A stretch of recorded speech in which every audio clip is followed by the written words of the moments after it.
Hey, if I saw a chiropractor, they didn't want to take x-rays, I would not want them guessing at my spine. Go somewhere else. All right, so here I am talking about x-rays. Why do chiropractors take x-rays? We get that question once in a while. Most people recognize that it's important, but there are specific reasons why we take x-rays, starting with patient safety. This is an x-ray of a patient I had a couple years back who came in with neck pain, which we see all the time. A lot of people come in with neck pain.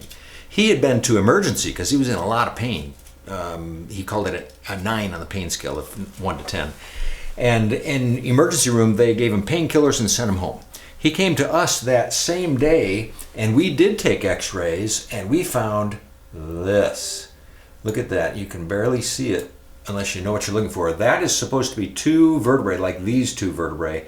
This was eaten away by an infection. His neck was about to fall off his shoulders. That was a dangerous thing. If I had adjusted him without taking x-rays, it could have killed him. So we sent him with a copy of these x-rays back to emergency, and we never heard from him again. So I'm hoping he's okay. But that's one reason we take x-rays, is for patient safety.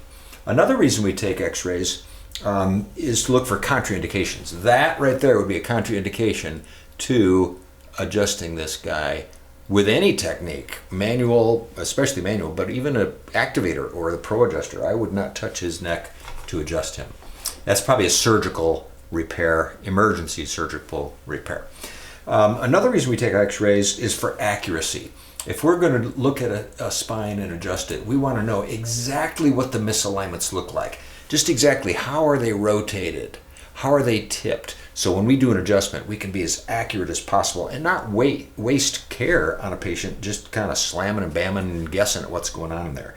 So it speaks to effective, efficient care, effective use of the patient's visits and money. Another reason, well, let's look at another x-ray here.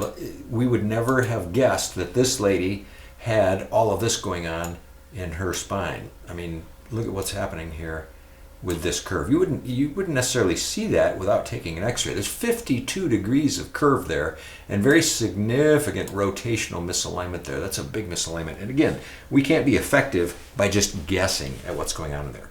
A third reason we do x-rays is for effective supportive care. When we see a patient, we see him for a few minutes and we do an adjustment. We send them home for several days. And in between, they're doing things that mess up my artwork, mess up their spine.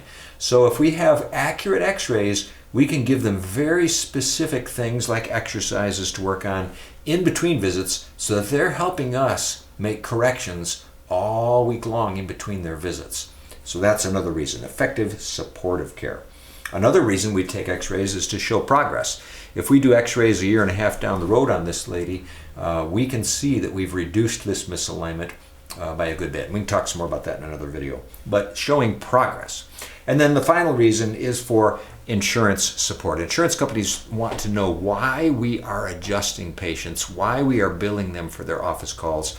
And if we have x-rays and exams, we can tell an insurance company exactly, this is what we're working on.